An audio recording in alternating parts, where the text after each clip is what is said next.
Hello guys. അപ്പോൾ ഇന്ന് നമുക്ക് നിങ്ങളുടെ വീട്ടിൽ അധികം എന്തെങ്കിലും ചപ്പാത്തിയോ ഒക്കെ ഉണ്ടെങ്കിൽ നമുക്ക് ഈസി ആയിട്ട് എന്താ പറയുക, കൂടെ സോസോ ഒന്നും വേണ്ട, നമുക്ക് ഈസി ആയിട്ട് ഒരു ഈവനിങ് സ്നാക്ക് ഉണ്ടാക്കാം. അപ്പോൾ എങ്ങനെയാ ഉണ്ടാക്കാം? റെഡിയല്ലേ? ബായോ.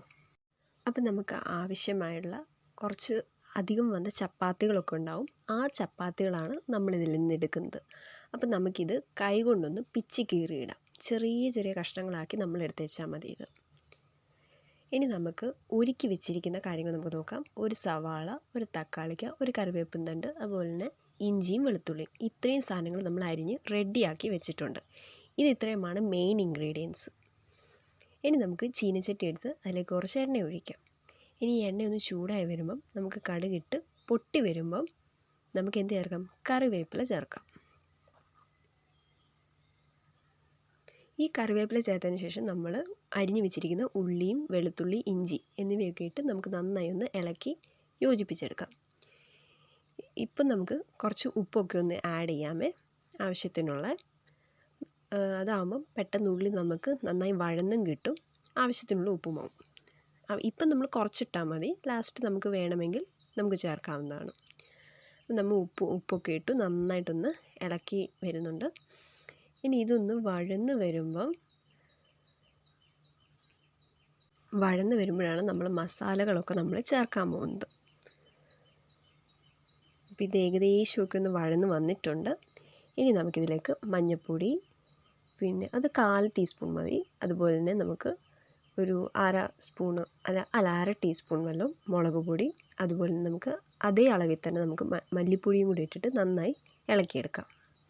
ഇതിലേക്ക് നമുക്ക് സോസോ ഒന്നും വേണ്ട, നമുക്ക് ഈസി ആയിട്ട് വീട്ടിലുള്ള സാധനങ്ങൾ കൊണ്ട് തന്നെ നമുക്കിത് നല്ല ഭംഗിയായി തന്നെ നമുക്ക് ഉണ്ടാക്കിയെടുക്കാം. കുട്ടികളൊക്കെ സ്കൂളിൽ നിന്ന് പോയി വരുമ്പോഴത്തേക്കിനും നമുക്ക് ഈസിയായി അവർക്ക് ഉണ്ടാക്കി കൊടുക്കാം. ഇനി ആ മസാലയൊക്കെ ഒന്ന് മൂത്ത് വരുമ്പോഴത്തേക്കിനും നമ്മൾ അരിഞ്ഞു വെച്ചിരിക്കുന്ന തക്കാളിയും കൂടെ ആഡ് ചെയ്യണം. ഇനി അത് നന്നായിട്ട് യോജിപ്പിച്ചെടുക്കുക. ഇനി ഈ തക്കാളിയൊക്കെ ഒന്ന് നന്നായി വഴന്ന് വരണം, ഒരു പേസ്റ്റ് പോലൊക്കെ നന്നായി വഴന്ന് വരണം. ഇപ്പോൾ ഏകദേശമൊക്കെ ആയി വരുന്നുണ്ട്, കുറച്ചും കൂടി ആവാനുണ്ട്. അപ്പോൾ നമ്മളത് ഇളക്കി കൊടുക്കുന്നുണ്ട്.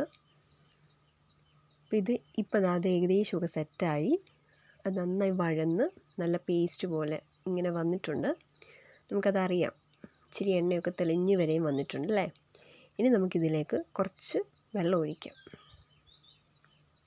വെള്ളം കുറച്ച് മതി, ഒത്തിരി വേണ്ട കേട്ടോ. ഒരു അരക്കപ്പ് പോലും വേണമെന്നില്ല, 1/4 കപ്പ്. അത് ജസ്റ്റ് ഒന്ന് മുങ്ങാൻ വേണ്ടി മാത്രമുള്ളൊരു വെള്ളം, കരിഞ്ഞു പോകാതിരിക്കാൻ. അപ്പോൾ അതൊന്ന് ജസ്റ്റ് ഒന്ന് ചൂടാക്കി ഒന്ന് എടുക്കുക, നന്നായി ഇളക്കുക കേട്ടോ ആ ഒരു കൂട്ടത്തിൽ. ഇനി ഇതിലേക്ക് ഒരു പിഞ്ച് ഗരം മസാലയും കൂടെ ആഡ് ചെയ്യുക, ഒരു ടേസ്റ്റിന് വേണ്ടി. എന്നിട്ട് നന്നായിട്ട് അങ്ങോട്ട് ഇളക്കിയെടുക്കുക. ഇനി നമ്മൾ ഈ പിച്ചി കീറി വെച്ചിരിക്കുന്ന ചപ്പാത്തി ഇടാൻ പോവാം. അതിപ്പോൾ ചപ്പാത്തി ഇടാറായിട്ടുണ്ട്. അപ്പോൾ നമുക്കിനി ഇത് ആഡ് ചെയ്യാം. ഇനി അത് വെള്ളം തിളയ്ക്കുന്നുണ്ട്, അപ്പോൾ ആ കൂട്ടത്തിൽ ഈ ചപ്പാത്തിയും കൂടി ഇടുക. ഇനി നന്നായി നമുക്ക് മിക്സ് ചെയ്തെടുക്കാം.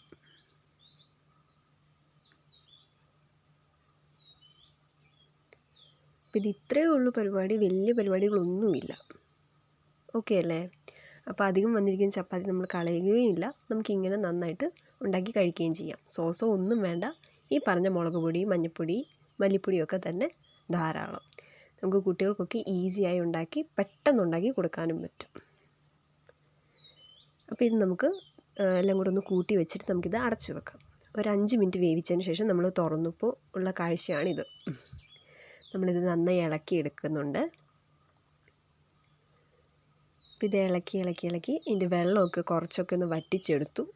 സംഭവം റെഡി ആയിട്ടുണ്ട് ഗൈസ്. ഭയങ്കര ടേസ്റ്റുള്ളൊരു സാധനമാണ് കേട്ടോ. നിങ്ങൾ മസ്റ്റ് ട്രൈ ആയിട്ടുള്ളൊരു ഐറ്റമാണിത്. ഓക്കെ, ഇപ്പോൾ ഇവിടെ നല്ല മഴയുണ്ട്. അപ്പോൾ ഈ മഴയത്ത്, പ്രത്യേകിച്ച് 4 മണി നേരത്ത്, ഈ ചപ്പാത്തിയും നല്ല എരിവുള്ള ചപ്പാത്തി ആയതുകൊണ്ട് തന്നെ നല്ല ചൂട് ചായയും, എനിക്ക് ആ ഒരു കോമ്പിനേഷനാണ് ഇഷ്ടം. എരിവും നല്ല ചൂടുള്ള എന്തെങ്കിലും കുടിക്കുന്നതും. അപ്പം ഇതൊക്കെ റെഡിയാക്കിയിട്ടുണ്ട്. അപ്പോൾ എല്ലാവരും ആസ്വദിക്കുക, കഴിക്കുക, ട്രൈ ചെയ്യുക. എന്തെങ്കിലും ഫീഡ്ബാക്ക്സ് ഉണ്ടെങ്കിൽ അറിയിക്കുക. സോ എല്ലാവരും ഹാപ്പി ആയിട്ടിരിക്കുക. Thank you, by.